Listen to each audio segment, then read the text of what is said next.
Hello, welcome to Exams Prep Target channel, a channel dedicated for various exams preparation.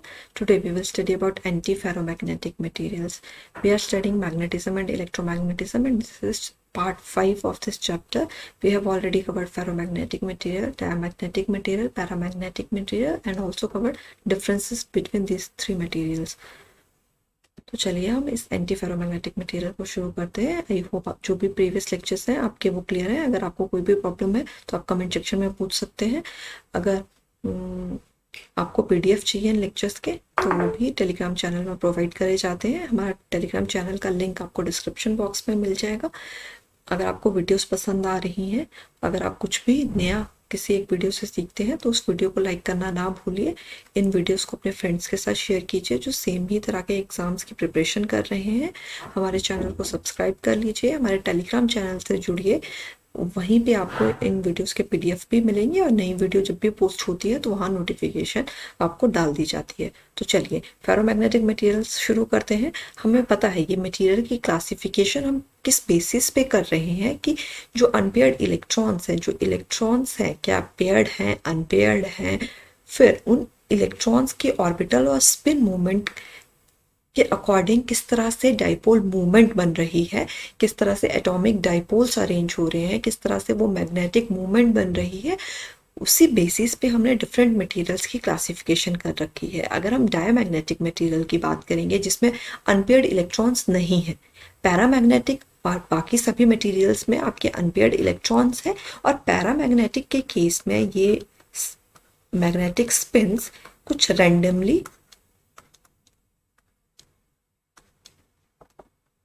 Aligned रहती हैं। अगर हम फेरो की बात कर रहे हैं, ऐसा मटेरियल, ऐसा फेरोमैग्नेटिक मटेरियल जिसे हमने पहले किसी मैग्नेटिक फील्ड में रखा है, तो ये मैग्नेटिक फील्ड लाइंस इस तरह से इंक्लाइंड हो जाएंगे। जब हम उस फील्ड को हटा भी रहे हैं तब भी इनकी डायरेक्शन सेम ही रहेगी। अब हम बात कर रहे हैं एंटी फेरोमैग्नेटिक मटेरियल की। इस केस में आपके पास ये मैग्नेटिक स्पिन्स एंटी पैरेलल और अपोजिट डायरेक्शन में इंक्लाइंड रहती हैं। अगर एक अपवर्ड डायरेक्शन है तो दूसरी की डाउनवर्ड है, अगर एक अपवर्ड है दूसरी की डाउनवर्ड है, एक अपवर्ड है दूसरी की डाउनवर्ड है। इसी तरह से ये मैग्नेटिक स्पिन्स रहेंगी। तो जितनी मैग्नेटाइजेशन अपवर्ड रह रही है उतनी ही आपकी डाउनवर्ड भी है, और नेट और ओवरऑल मैग्नेटाइजेशन की वैल्यू इस केस में क्या रहेगी, 0 रहेगी। ठीक है, क्योंकि जितनी अपवर्ड है उतनी ही डाउनवर्ड है, ये एक दूसरे को कैंसिल आउट करेंगे।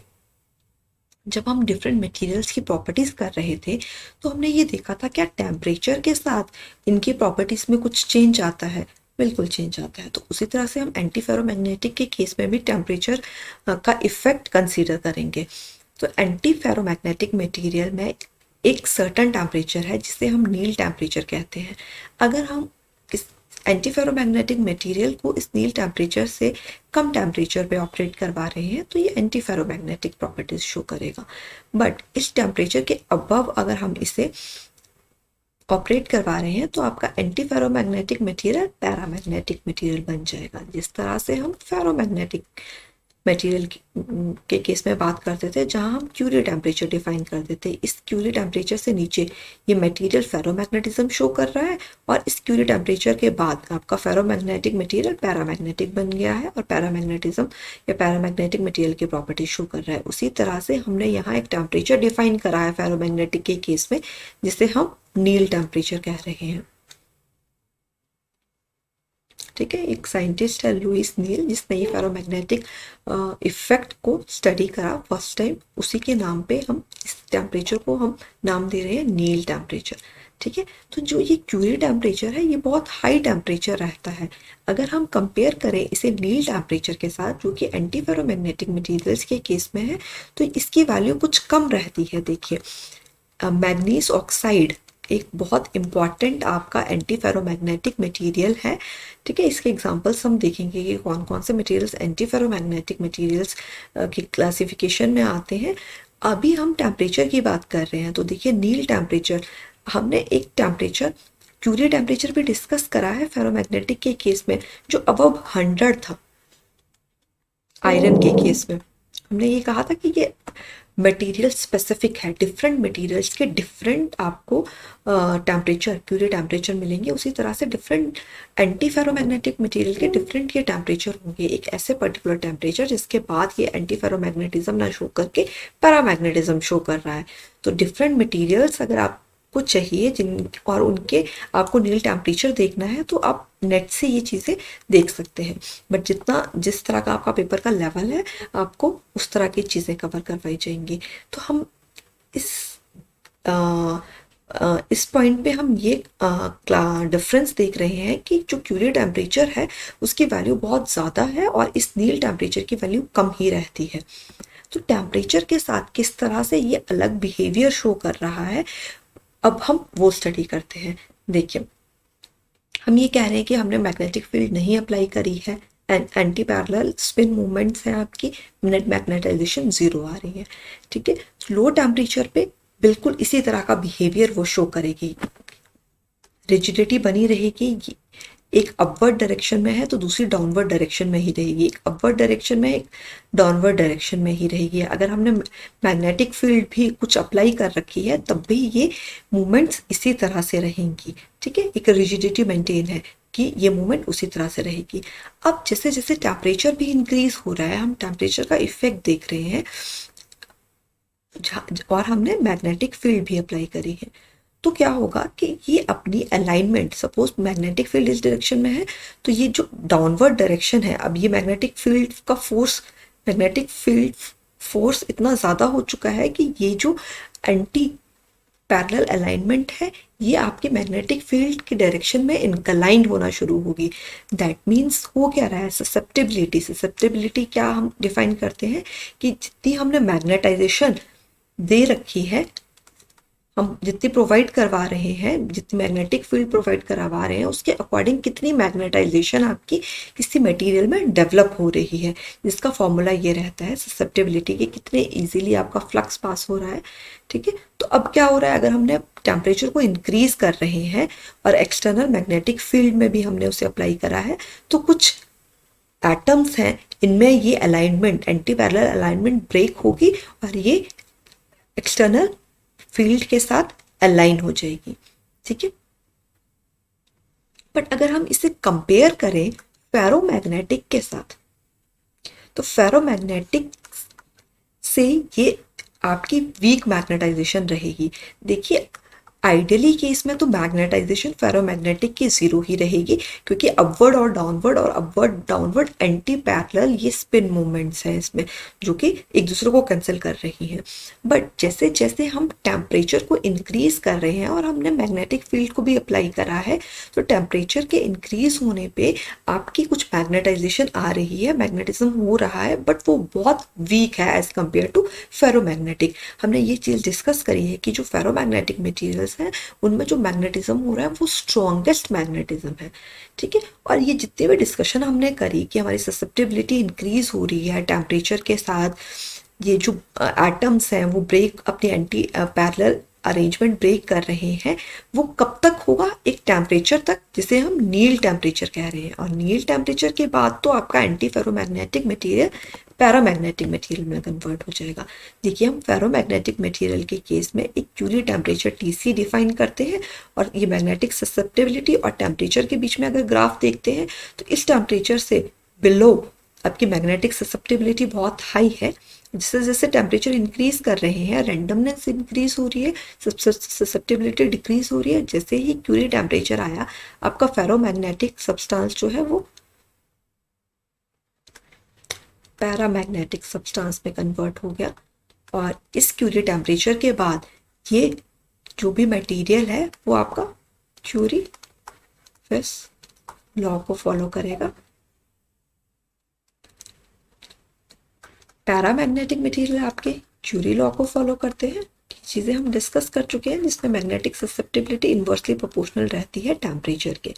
बट एक क्यूरी टेम्परेचर के बाद आपका जो ये मटेरियल है वो क्यूरी विस लॉ फॉलो करेगा जिसमें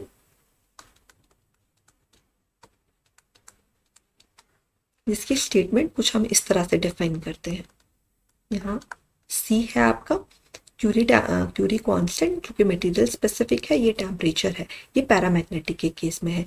और एक मटेरियल है जो फेरोमैग्नेटिक प्रॉपर्टीज शो कर रहा है, क्यूरी टेम्परेचर के बाद वो पैरामैग्नेटिक प्रॉपर्टीज शो करेगा। तो अब क्यूरी लॉ को ना फॉलो करके क्या फॉलो कर रहा है, क्यूरी वेस्ट लॉ फॉलो कर रहा है। तो ये तो चीज़ें हम पहले डिस्कस कर चुके हैं। अब एंटी फेरोमैग्नेटिज्म के केस में, एंटी फेरोमैग्नेटिक मटेरियल के केस में ये ग्राफ कैसे बनेगा ससेप्टिबिलिटी का टेम्परेचर के साथ, ये चीज़ें हमने अभी डिस्कस करी, उससे हम ये ग्राफ कंक्लूड कर सकते हैं। हम ये कह रहे हैं कि जब टेम्परेचर की वैल्यू कम है तो तब क्या हो रहा है, ससेप्टिबिलिटी की वैल्यू इंक्रीज हो रही है। वो क्या रहा है, एंटी पैरेलल अरेंजमेंट्स है। ये टेम्परेचर के इंक्रीज होने पे ये अरेंजमेंट्स कुछ इस तरह से खुद को अलाइन कर रही हैं, ठीक है। एक तो देखिए यहाँ पे क्या है, एंटी पैरेलल है, पर एक एक जो मूवमेंट है वो पैरेलल हो चुकी है मैग्नेटिक फील्ड के साथ। तो टेम्परेचर इंक्रीज करा, दैट मीन ससेप्टिबिलिटी इंक्रीज हुई, और मैक्सिमम ससेप्टिबिलिटी हमें मिली नील टेम्परेचर पे। और इस टेम्परेचर के बाद अगर हमने और टेम्परेचर इंक्रीज करा तो आपका anti ferromagnetic material paramagnetic material में कन्वर्ट हो चुका है, और अब वो पैरामैग्नेटिक प्रॉपर्टीज शो करेगा। तो ये ग्राफ इससे जस्टिफाइड है। तो कई बार क्या रहेगा, देखिए ये जो ग्राफ है जो फर्स्ट हमने डिस्कस करा, ये फेरोमैग्नेटिक के लिए भी और फेरी मैग्नेटिक के लिए मटेरियल्स के लिए भी सेम है। फेरी मैग्नेटिक मटेरियल्स अभी तक हमने स्टडी नहीं कर रहे हैं, इससे जो नेक्स्ट लेक्चर रहेगा उसमें हम फेरी मैग्नेटिक मटेरियल स्टडी करेंगे। तो ये ग्राफ है, ये भी इंपॉर्टेंट है, आपको पता होना चाहिए कि किस मटेरियल के साथ कौन सा ग्राफ एसोसिएटेड है। कई बार एक डायग्राम दिया जाएगा और पूछा जाएगा कि ये कौन सा मटेरियल जो है वो ससेप्टिबिलिटी का टेम्परेचर के साथ इस तरह का ग्राफ बनाता है।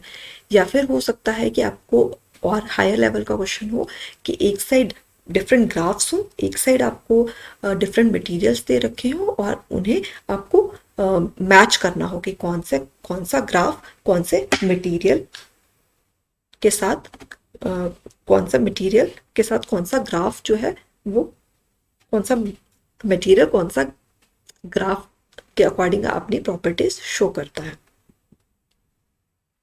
तो उसी तरह से अगर एग्जांपल्स हम देखेंगे तो आपके पास है क्रोमियम, मैग्नीज, आयरन मैग्नीज और ऑक्साइड्स। ऑक्साइड इसके एग्जांपल्स हैं, जैसे निकल ऑक्साइड, मैग्नीज ऑक्साइड। तो ये सारे एंटी फेरोमैग्नेटिक मटेरियल्स के एग्जांपल्स रहेंगे।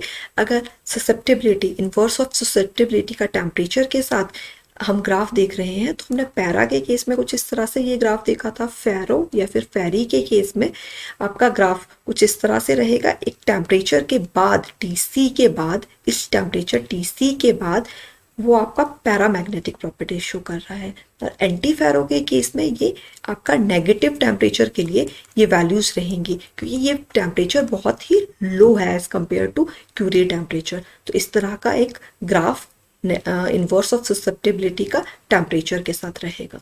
तो नेक्स्ट लेक्चर में हम फेरी मैग्नेटिक मटेरियल्स की प्रॉपर्टीज देखेंगे। तो आप हमारा नेक्स्ट लेक्चर भी ज़रूर देखिए। अगर आपको वीडियो पसंद आई है तो इस वीडियो को लाइक कीजिए, अपने फ्रेंड्स के साथ शेयर कीजिए, चैनल को सब्सक्राइब कीजिए। कोई भी प्रॉब्लम है तो आप कमेंट सेक्शन में हमसे पूछ सकते हैं। आप हमें ईमेल भी कर सकते हैं examspreptarget@gmail.com पे। Thank you.